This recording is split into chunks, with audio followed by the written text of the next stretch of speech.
Hello नमस्कार साथियों, मैं विकास शर्मा आप सभी का एक बार फिर से स्वागत करता हूं आपके अपने YouTube चैनल में इम्पेटस अकेडमी। देखिए साथियों, कुछ नया सा लग रहा होगा। मैंने कोशिश करी है कि थोड़ी अच्छी से अच्छी क्वालिटी में आपको अवेलेबल करा सकूं।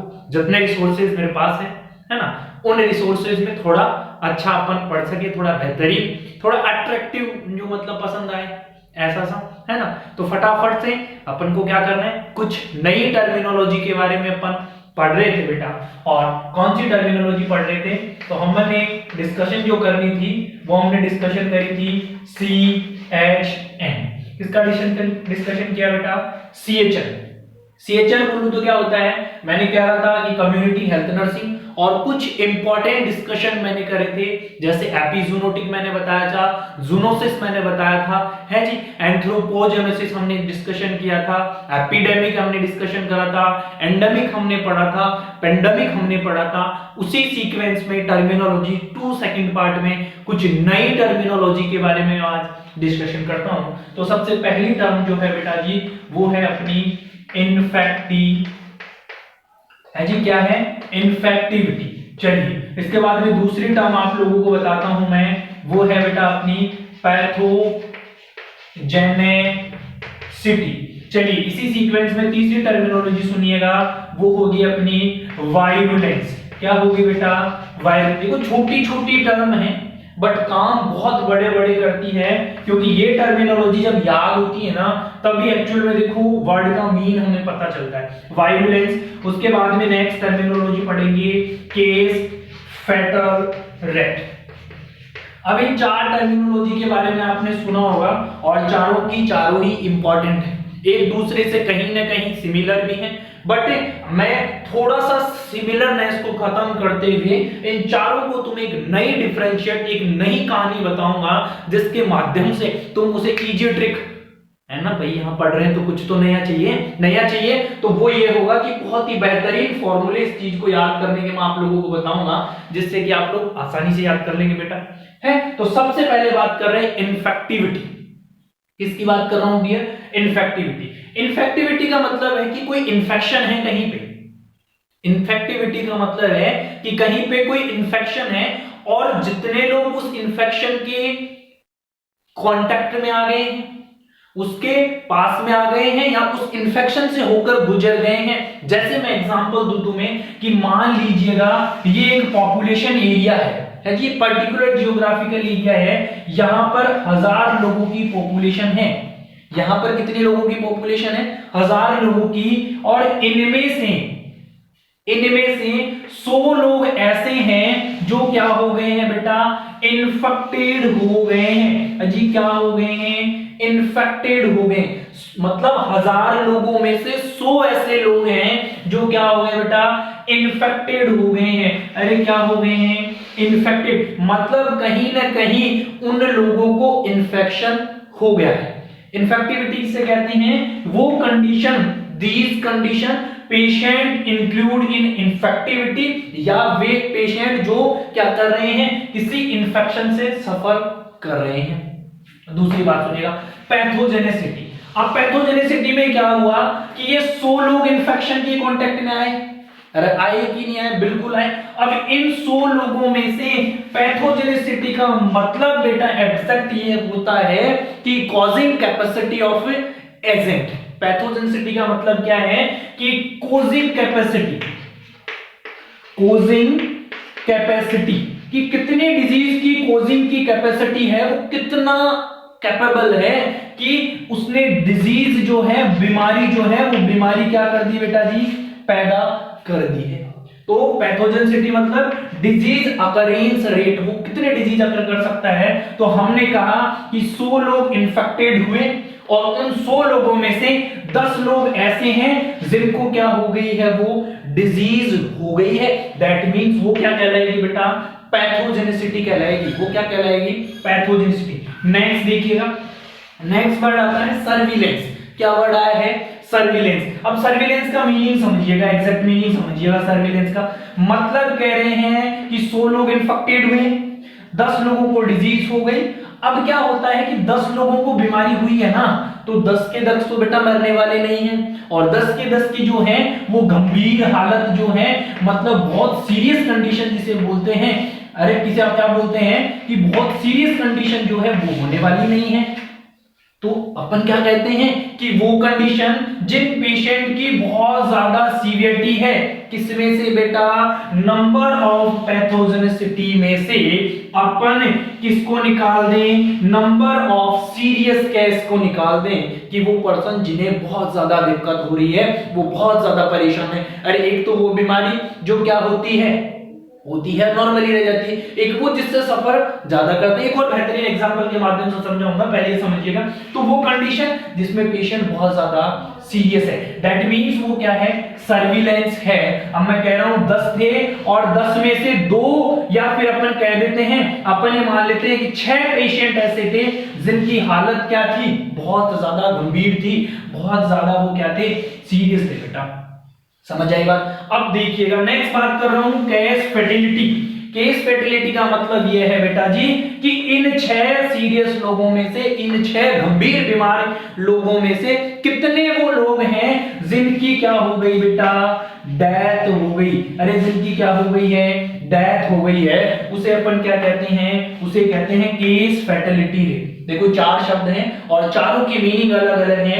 एग्जामिनर डायरेक्ट इन्फेक्टिविटी देकर भी तुमसे पूछ सकता है, पैथोजेनिसिटी दे सकता है, वायरुलेंस दे सकता है, केस फैटिलिटी दे सकता है, कुछ भी दे सकता है। लेकिन तुम लोगों ने क्या करना है, तुम लोगों ने उस बात को याद करना है, और याद करने का मैं बहुत सिंपल तरीका तुम लोगों को बता देता हूं बेटा, जिससे कि तुम लोग क्या कर पाओगे, आसानी से जो है वो आसानी से याद कर पाओगे। देखिएगा मैं एक एग्जांपल लेता हूं और एग्जांपल के जरिए तुम लोग समझोगे। भाई मैंने कहा इन्फेक्टिविटी, मैं कह रहा हूं कि मैं जिस कॉलेज में पढ़ता हूं या पढ़ाता हूं उस कॉलेज में 1000 बच्चे पढ़ते हैं। कितने बच्चे पढ़ते हैं, 1000 बच्चे पढ़ते हैं। या जिस हॉस्पिटल में काम करता हूं वहां नंबर ऑफ पीपल कितने हैं, 1000 वर्कर हैं। अब ये 1000 वर्कर तो क्या है बेटा, ये 1000 वर्कर तो है पॉपुलेशन। अब यहां पर जो है कोई ऐसे पर्सन आए, यहां पर कोई इंफेक्शन फैल रहा है और वो इंफेक्शन है बेटा जी कोरोना। वो क्या इंफेक्शन है, कोरोना है। समझ में आ रही है बात। अब ये कोरोना जो है, ये सारे लोग 1000 के 1000 लोग इस एक पेशेंट के, 2 पेशेंट के, 10 पेशेंट के कांटेक्ट में आए, मतलब वो पूरा एरिया जो है उस एरिया में क्या हो रखा है, इन्फेक्शन हो रखा है। क्या हो रखा है बेटा, इन्फेक्शन। अब ये इन्फेक्शन हो रखा है, 1000 लोग इसके कांटेक्ट में आ गए, तो इन्फेक्टिविटी कितनी हुई, 1000 हो गई। भाई कितने ऐसे लोग हैं जो इन्फेक्शन में, अब मैं कह रहा हूं कि 1000 लोग थे टोटल। अब 1000 में से अपन ये कहते हैं कि 100 लोग ऐसे हुए जिन 100 लोगों को क्या हो गया, कोरोना वायरस इन्फेक्टेड कर गया। अब 100 लोग हुए, चलो वो तो उनको क्या हुआ, इन्फेक्शन हो गया। लेकिन ये इन्फेक्शन होने के बाद में 100%, भाई कईयों को तो खांसी जुकाम होकर ठीक हो गया, कईयों को जो है ये कंफर्म हो गया कि इन भाई साहब को जो कोरोना के साइन आए थे वो कोरोना के साइन कंफर्म है कि डिजीज हो चुकी है। और वो कितने लोगों को मान लिया मैंने, 10 लोगों को डिजीज, दैट मींस वो पैथोजेनिसिटी, वायरुलेंस।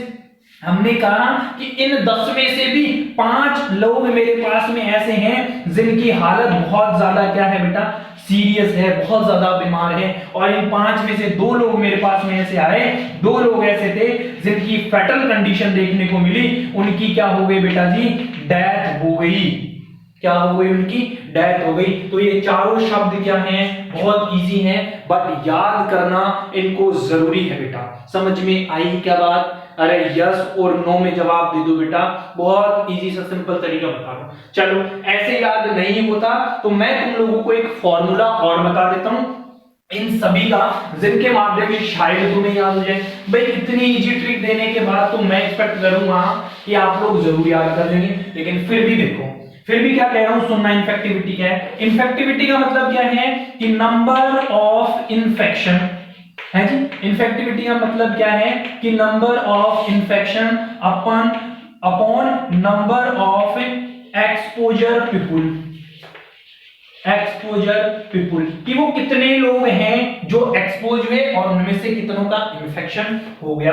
पैथोजेनिसिटी का मीनिंग सुनिएगा कि नंबर ऑफ डिजीज क्या बोल रहा हूं, नंबर ऑफ डिजीज। और नंबर ऑफ डिजीज किस में से आएगी बेटा, नंबर ऑफ इन्फेक्शन में से आएगी। अरे भाई जितनों को इन्फेक्शन हुआ, इन्फेक्शन होने वाले सारे के सारों को तो बीमारी नहीं हुई, कुछ ही तो थे जिनको बीमारी हुई। चलिए वायरुलेंस की बात करते हैं, तो वायरुलेंस क्या होगा, नंबर ऑफ सीरियस केस है जी, नंबर ऑफ सीरियस केस। और किसमें से निकलेगा, नंबर ऑफ डिजीज में से निकलेगा। किसमें से निकलेगा, नंबर ऑफ डिजीज में। फिर कह रही है केस फर्टिलिटी, तो क्या बोलूंगा बेटा, नंबर ऑफ डेथ। अरे क्या बोलूंगा, चलो ऊपर लिख देता हूं, क्या बोलूंगा, इधर देख लो, इधर क्या बोलूंगा मैं, नंबर ऑफ डेथ। और नंबर ऑफ डेथ किसमें से बेटा, तो सीधी सी बात है कि नंबर ऑफ सीरियस केस। लो भाई, अब इससे ज्यादा इजी कुछ हो नहीं सकता है। आप लोगों को इससे आसान कहीं मिल जाए तो मुझे क्या कर देना भाई साहब, मैसेज करके बता देना कि गुरु इससे ज्यादा सीधा तरीका ये है जी, समझ में आई बात। तो ये कुछ 4 टर्मिनोलॉजी जिनके बारे में जानिएगा, समझिएगा, है जी। बिल्कुल इजी लैंग्वेज है जो आप लोगों को क्या करके चलनी है बेटा, ध्यान में रखकर चलनी है। चलिए भाई नेक्स्ट बात करते हैं दो, और दो के कुछ टर्मिनोलॉजी और है, दो ही नहीं काफी सारी बताने की कोशिश करता हूं आज की क्लास में, थोड़ा क्लास को लंबी लेकर चलते हैं, है ना। चलिए आगे आ जाइएगा फटाफट से। अब देखिएगा, दो कंडीशन होती है बेटा, दो कंडीशन क्या होती है, एक तो होता है केस और एक होता है कैरियर। क्या होता है, एक तो केस होता है और एक होता है कैरियर। आप लोग बहुत इजी टर्म है, तो सबने जाना होगा। एक क्या होता है बेटा, केस होता है और एक होता है कैरियर। यहां पे पर्सन जो है इन्फेक्टेड हुआ है, बिल्कुल हुआ है। यहां पे पर्सन जो है इन्फेक्टेड हुआ है, बिल्कुल हुआ है। दोनों में सिर्फ फर्क इतना है कि यहां पर केस की कंडीशन जहां है, वहां पर जो सिम्टम्स होते हैं मेरे लाला और लालियों, बालकों, हैं विद्यार्थियों, हाँ जी अभ्यर्थियों, हाँ बिल्कुल, तो सिम्टम्स क्या होते हैं बेटा, यहां पर होते हैं शो, देख सकते हो, या सिम्टम्स ये शो करता है। जबकि इन्फेक्टेड तो हुआ लेकिन कैरियर की कंडीशन है, दैट मींस यहां पर जो है बेटा सिम्टम्स जो होते हैं वो डज नॉट शो होते हैं बेटा। कभी भी ये कैरियर वाली कंडीशन में सिम्टम्स शो नहीं होते। यही एक बहुत बड़ा फर्क है, वरना केस और कैरियर में कोई फर्क बेटा स्पेशल नहीं होता है। बिल्कुल केस की कंडीशन में भी देखो ट्रांसमिशन हो सकता है। क्या हो सकता है, केस की कंडीशन में भी ट्रांसमिशन होता है, जबकि कैरियर की कंडीशन में भी होता है बेटा ट्रांसमिशन। तो अरे होता है, यानी बिल्कुल होता है लाला और लालियों, होता है जी, ट्रांसमिशन होता है। बट कैरियर में सिम्टम्स जो होते हैं वो कभी शो नहीं होते, जबकि यहां पर केस वाली कंडीशन में क्या होते हैं लाला, क्या होते हैं, सिम्टम्स जो है अपने वो शो होते हैं। इतनी बात ध्यान रखिएगा। उसके बाद देखिएगा नेक्स्ट बात करते हैं अपन, और नेक्स्ट जो होगी बेटा वो एक और टर्म आप लोगों ने पढ़ी होगी और जानी होगी। वो नई टर्म आप लेटेस्ट बोल सकते हो कि पहले भी थी, लेकिन पहले अपन जनरली इतना देखा नहीं करते थे। पहले टर्म क्या थी, एक टर्म आपने सुनी होगी कि कम्युनिकेबिलिटी। क्या होती है बेटा जी, कम्युनिकेबिलिटी। अब देखिएगा ये जो कम्युनिकेबिलिटी है ये क्या होती है। इस कम्युनिकेबिलिटी का मीनिंग सुनिएगा वैसे सबसे पहले। कम्युनिकेबिलिटी मतलब ये है बेटा कि इस डिजीज में कितनी कैपेसिटी है कि बाकी लोगों को भी ये कोज करा सकती है। समझ में आई बात भाई, एक कोई बीमारी है, उस बीमारी में एक पर्सन को हुई और उस पर्सन से वो बीमारी कितने फर्दर लोगों के पास में पहुंच सकती है, उसे क्या बोलते हैं, कम्युनिकेबिलिटी कहा जाता है। क्या कहा जाता है, कम्युनिकेबिलिटी, है ना। तो सीधी सी बात क्या कह सकता हूं कि ऐसी डिजीज, कैसी डिजीज जो क्या करती हो, वन पर्सन से, एक व्यक्ति से रिमेनिंग बाकी कितने लोगों के अंदर ट्रांसफर कर सकती है, बाकी जो पीपुल हैं, बाकी जो पर्सन है उसमें कितना ट्रांसमिट हो सकती है। और आप लोगों को बता दूं कि सबसे ज्यादा कम्युनिकेबिलिटी है वो आपके बेटा कोविड-19 की है। किसकी है, कोविड-19 की है लाला। किसकी है रे, कोविड-19। तो ये सिंपल बातें हैं जो आप ध्यान रखकर चलिएगा, क्योंकि कोविड-19 ही एक ऐसी कंडीशन है जो एक पर्सन से हजारों लाखों करोड़ों तक पहुंची कि नहीं पूछी। तो सबसे ज्यादा कम्युनिकेबिलिटी रिसेंटली आज के टाइम में किसकी है बेटा, वो है अपने कोविड-19 की। चलिएगा भाई, इतनी बात आप लोगों को बहुत इजी से समझ में आ गई होगी, होप सो आप समझ पा रहे होंगे मेरी बातें जो मैं कहना चाहता हूं। चलिएगा नेक्स्ट बात करते हैं बेटा, और कुछ जनरल टर्मिनोलॉजी के बारे में बात करता हूं, और वो होती है बेटा, एक होता है एलिमिनेशन और एक होता है इरेडिकेशन।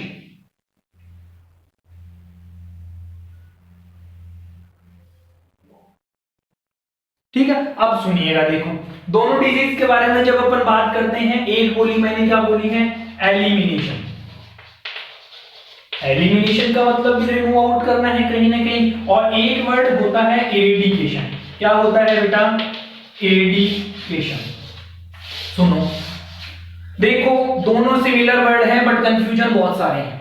देखिएगा, एलिमिनेशन का मतलब यह है कि वहां पर अब जो है वो डिजीज क्या हो गई है बेटा, वहां पर नंबर ऑफ केस जो है ना वो एक भी नहीं है। एलिमिनेशन का मतलब है कि नंबर ऑफ केस नहीं है, सीधी सी बात लिखिएगा, आप हिंदी में लिख लो कि नंबर ऑफ केस नहीं है, बट यहां पर जो है वो पॉजिटिव ऑर्गेनिज्म जो है, वो पॉजिटिव एजेंट जो है जी, वो पॉजिटिव एजेंट आज भी प्रेजेंट है, अभी वो प्रेजेंट है। बस फर्क इतना है कि इस पॉजिटिव एजेंट के अंदर बीमारी पैदा करने की क्षमता जो थी, वो बीमारी पैदा करने की क्षमता खत्म हो गई है, या वो एक भी केस उस कंडीशन का मिल नहीं रहा है। दैट मींस वो क्या कंडीशन है बेटा, वो कंडीशन है एलिमिनेशन, कि यहां पर आज केस तो नहीं है, यहां पर आज वो बीमारी तो नहीं है। जैसे कुछ टाइम के लिए कोरोना जो है बिल्कुल खत्म सा हो गया,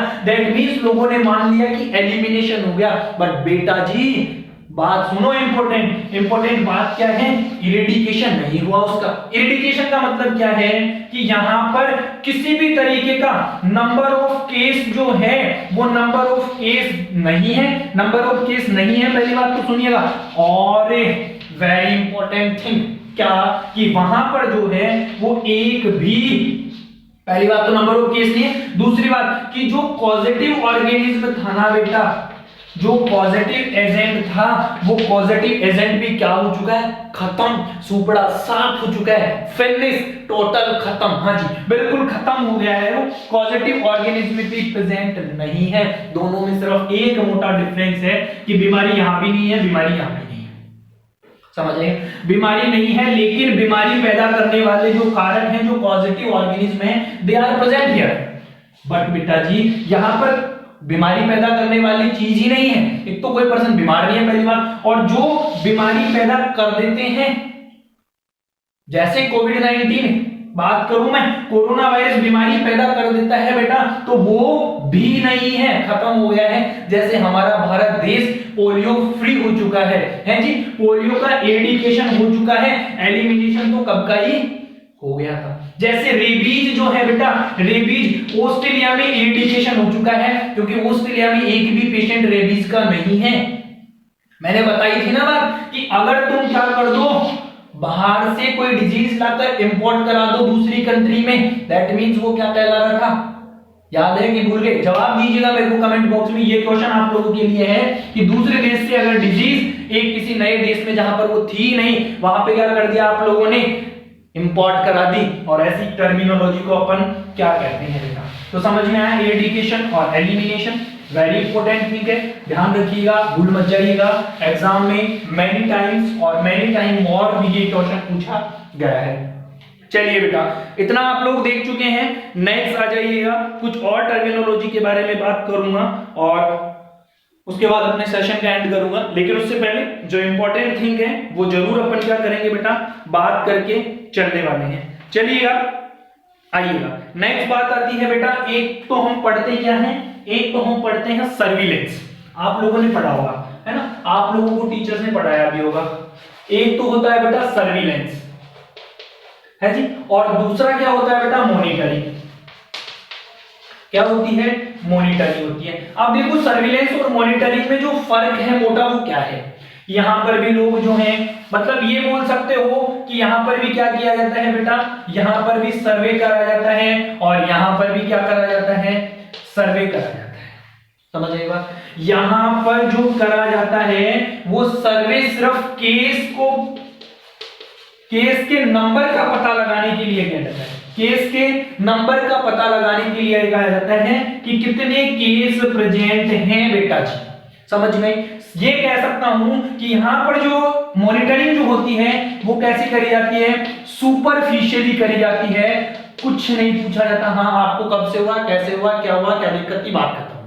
यहाँ पर किसी भी तरीके की कोई आपने क्या नहीं करी है, सलाह नहीं दी है, किसी भी तरीके की क्या है आपने मेडिसिन जो है वो पेशेंट को नहीं दी है। यहाँ पर क्या करा है, सिर्फ आपने केस की जांच करी है। इतने सारे केस फलाने देश में, फलाने गांव में, फलाने कम्युनिटी में, फलाने शहर में, मेरी गली वाली कॉलोनी में, मेरे बाहर वाली कॉलोनी में वहां प्रेजेंट है। मॉनिटराइजेशन किया है, सिर्फ मॉनिटरिंग करी है, सिर्फ क्या करी है बेटा, गणना करी है। जनगणना जैसे होती है ना, सिर्फ गणना करी है, सिर्फ केसों को गिना है, ये तो कहलाता है मॉनिटरिंग। सुनिए, चलिए अब सर्विलेंस के बारे में सुनो बेटा।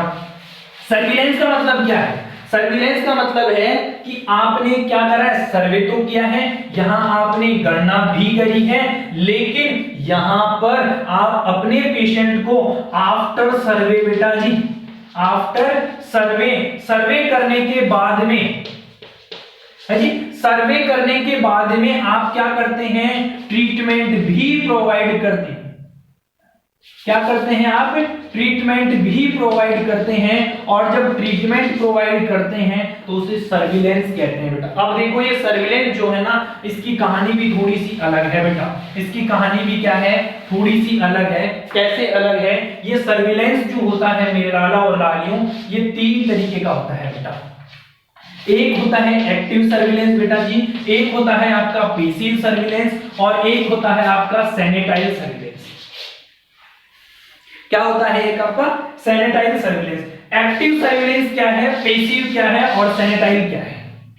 सुनो, एक्टिव सर्विलेंस वो सर्विलेंस कहलाता है बेटा कि यहां पर जो हेल्थ केयर पर्सोनिल हैं, जो एचसीपी पर्सन है, वो पर्सन क्या करता है, किसी के घर पे गया, हाउस पे, और वहां पर उसने करा सर्वे करने के बाद उसे पता चला कि इसको क्या आ रहे हैं, ऐसे सिम्टम्स आ रहे हैं, ये बीमारी से सफर कर रहा है, कोई भी XYZ बीमारी, जैसे मान लेते हैं कि उसे सिम्टम्स देखे कि डेंगू के सिम्टम्स आ रहे हैं, उसने तुरंत वहां से क्या करा, ब्लड का सैंपल कलेक्शन लिया, ब्लड उठाया, ब्लड लेकर कहां पे पहुंचा, वापस पीएचसी पे पहुंचा, उसने जांच करी, जांच में पता चला कि उस पेशेंट को क्या हो गया है, डेंगू हो गया है। डेंगू होने के बाद वो वहां से ट्रीटमेंट लिया, ट्रीटमेंट लेकर वापस पेशेंट के पास आकर पेशेंट को क्या कर दिया, उसने ट्रीटमेंट दे दिया।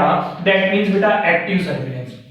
एक्टिव सर्विलेंस का मतलब सीधा सा है मेरा वाला, क्या है एक्टिव सर्विलेंस का मतलब, सीधा सा है, सीधी सी बात क्या होती है कि वो फेज बेटा, वो कंडीशन जहां पर आपका एचसीपी जो है, हेल्थ केयर पर्सोनिल है, वो बहुत ज्यादा एक्टिवली काम कर रहा है, वो सारे के सारे काम अपने आप ही कर रहा है। पेशेंट जो है बिल्कुल नीलबटा सन्नाटा, बिल्कुल घर पड़ा है, वो रोटियां तोड़ रहा है, घर बैठे सारा का सारा इलाज उसे मिलता है, तो एक्टिव सर्विलेंस की जनगणना में इंक्लूड होता है। दूसरा सुनो, पैसिव सर्विलेंस।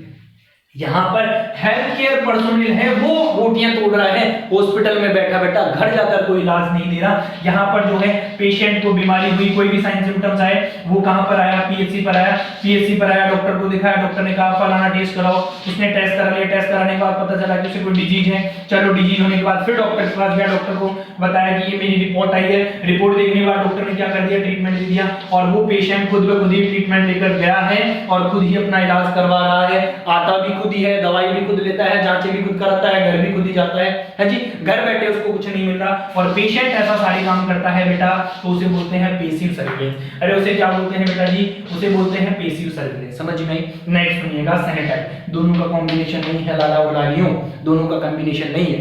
एक्टिव के बाद में और पैसिव के बाद में जो केस बच जाते हैं, जिनको ना मॉनिटरिंग करा गया है, जिनकी ना जो है सर्विलेंस किया गया है, ऐसे केस, अरे अभी कोरोना में आप लोगों ने सुना होगा ना कि उसके घर में कोरोना पॉजिटिव आया था, लेकिन बाकी घर वालों ने जांच भी नहीं कराई, बाकी घर वालों ने सर्वे भी नहीं करने दिया, ना तो वहां पे मॉनिटरिंग करी गई, ना वहां पर एक्टिव सर्विलेंस हुआ, ना वहां पे पैसिव सर्विलेंस हुआ, और ये सब हो भी गए, मान लेते हैं ये सब हो भी गए बेटा जी, लेकिन वहां के लोगों ने अपनी बीमारी के बारे में बताया ही नहीं कि मुझे इस तरीके के सिम्टम्स आए हैं, मुझे इस तरीके के सिम्टम्स नहीं आए हैं। समझ में आ रही है क्या बात?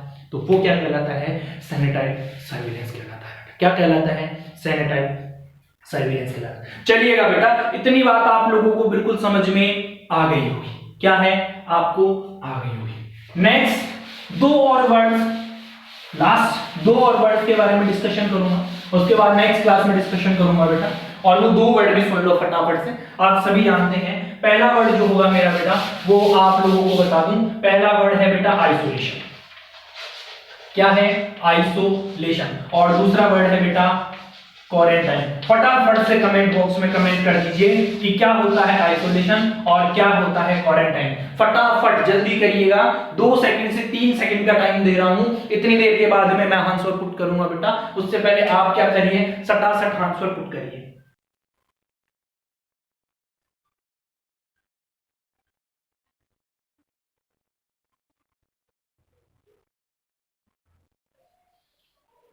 बताइए भाई, बताइए फटाफट से। चलिएगा, बहुत अच्छी चीज बता दूं आप लोगों को। आप लोगों ने कोरोना के टाइम लेटेस्ट वर्जन जिसके बारे में अपन बात करते हैं, लेटेस्ट बीमारी जो लोगों में बहुत तगड़ी फैली, ऐसे भूचाल ला दिया पूरी दुनिया को बेटा, इधर से उधर हिला दिया। समझ में आई ये बात? वो कोरोना ही था, और उस कोरोना ने ये 2 शब्द हमें नए दे दिए हमारी कम्युनिटी के अंदर। तो बेटा जरूरी तो है जानना, जरूरी तो है।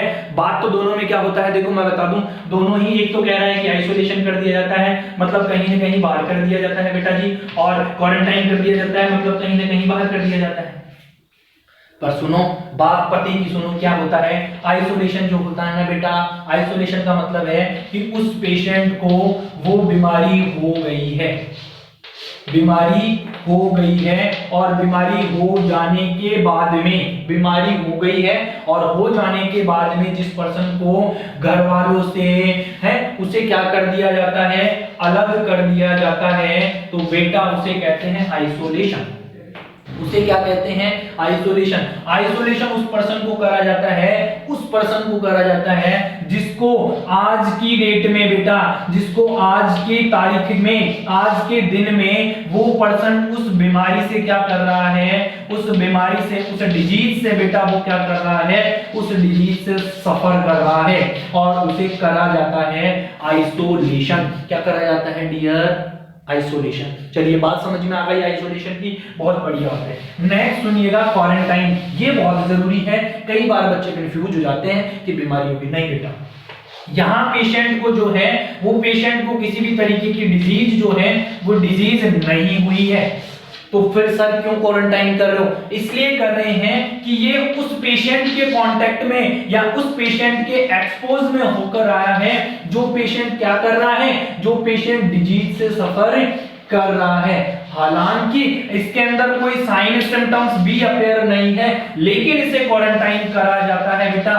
क्यों करा जाता है? लेकिन इसे क्वारंटाइन करा जाता है, और क्यों इसलिए करा जाता है बच्चों, क्योंकि इस टाइम में, इस टाइम पीरियड के बाद में, जैसे हमने कहा था कि कोविड-19 का जो ड्यूरेशन है वो क्या है बेटा, इंक्यूबेशन पीरियड जो है, अरे क्या है, इंक्यूबेशन पीरियड जो है वो 2 से लेकर 14 दिन का होता है, इंक्यूबेशन पीरियड। अब देखिए 2 से 14 दिन का था, तो मैं इसे क्वारंटाइन कितने दिन करता था, 14 दिन। तो बेटा क्वारंटाइन कब तक करा जाता है, ये क्वेश्चन पूछा जा सकता है।